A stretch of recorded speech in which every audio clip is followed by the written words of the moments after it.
हो सकता है यहां बहुत सरमाएदार मौजूद हो और अपनी हवस के कुछ लोग, सबकी बात नहीं करता, और हो सकता है यहां ऐसा कोई भी ना हो, लेकिन कुछ नादान कहीं होंगे जो दौलत की बेपनाह रेल होने की वजह से गरीबों की गुर्बत का मजाक और उनकी गुर्बत का सौदा अपने पैसों से करते होंगे। लेकिन मैं यहां एक वाकया बताऊं, अल्लामा याफई रहमतुल्लाह ताला अलैह ने रौदुर रय्याहीन के अंदर यह वाकया नक्ल फरमाया है। दो दोस्त थे, एक लोहार था, एक सीधा सादा था। लोहार की पोजीशन यह थी कि जब वो आग के अंदर लोहे को डालता और उसके बाद उस लोहे को जब आग से निकालना होता तो अपना हाथ आग में डाल देता, लोहे को पकड़ता, उठाता, लोहे को शेव दे देता, लेकिन उसका हाथ कभी जलता नहीं था। उसके दोस्त ने उससे पूछा कि क्या बात है,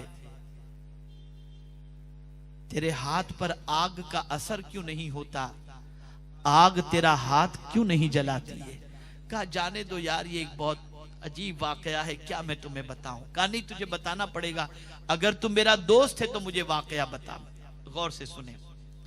उस लोहार ने कहा मैं गरीब था, मेरे घर के करीब एक लड़की रहती थी, मेरे दिल में उसकी मोहब्बत थी, मैं चाहता था उससे शादी करूं, लेकिन गुर्बत की वजह से मेरी शादी उसके साथ होना मुमकिन नहीं था। मेरे दिल में यह ख्याल आया कि आज गुर्बत की वजह से मैं इसे पा नहीं सका हूं, मैं मेहनत करूंगा और दौलत कमाऊंगा। खैर उस लड़की की शादी भी हो गई, उसके घर बच्चे भी हो गए।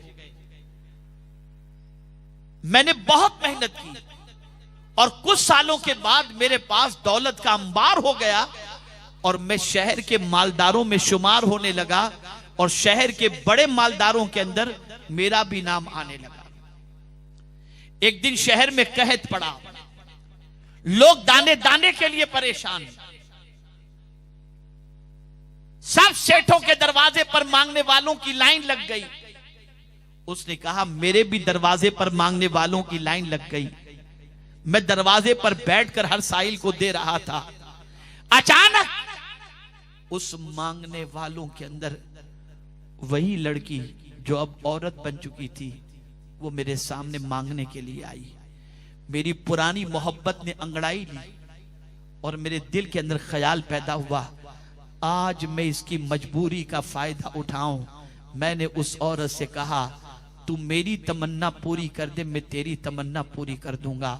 औरत बागैरत थी, सबसे निकलती है, कतार से निकलती है और चली जाती है। कुछ देर के बाद फिर वो आती है, कतार में उसका नंबर आता है। जब उसकी बारी आती है तो मैं उससे फिर यही कहता हूं, तुम मेरी ख्वाहिश पूरी कर दे, मैं तेरी ख्वाहिश पूरी कर दूंगा। फिर वो निकल जाती है। अब घर जब पहुंचती है तो 3 उसके बच्चे भूख से बिलक रहे थे, परेशान थे, तड़प रहे थे। माँ की ममता तड़प उठी और बच्चों की भूख उससे देखी नहीं गई, लेकिन फिर भी ईमान पुख्ता था, नजरिया पुख्ता था, अकीदा पुख्ता था, रसूल आजम की मोहब्बत पुख्ता थी, अल्लाह का खौफ उसके दिल में था। फिर भी वो आई और कतार में तीसरी बार जब खड़ी हुई, उसका जब नंबर आया तो मैंने तीसरी मर्तबा भी उससे यही कहा, तू मेरी ख्वाहिश पूरी कर दे, मैं तेरी ख्वाहिश पूरी कर दूंगा। इतने में वो औरत कहती है, सुन ले ए नौजवान, कान खोल कर सुन ले, मेरा एक एक बच्चा भूख से बिलक बिलक कर मर जाए, मैं इसे तो गवारा कर सकती हूँ, लेकिन मेरे दामन पर जिना का धब्बा लग जाए, मैं इसे बर्दाश्त नहीं कर सकती। ये कहते हुए वो औरत वहां से चली गई। वो शख्स कहता है, उस औरत के जुमले ने मेरी जिंदगी बदल दी और एक ख्याल मेरे जहन में आया। सरमाएदार गौर से सुने, एक ख्याल मेरे जहन में आया, या अल्लाह, ये भूखे पेट रहने के बाद भी अल्लाह से डरती है और मैं पेट भरा होकर अल्लाह से नहीं डरता। मैं फौरन कमरे में गया, सजदे में गया, तौबा की, आइंदा मौला मैं किसी की गुर्बत का मजाक नहीं उड़ाऊंगा, किसी की गुर्बत का नाजायज फायदा नहीं उठाऊंगा। अब मैं उसका घर भी नहीं जानता था, मैं फिर बैठ गया, सोचा शायद फिर से वो आए।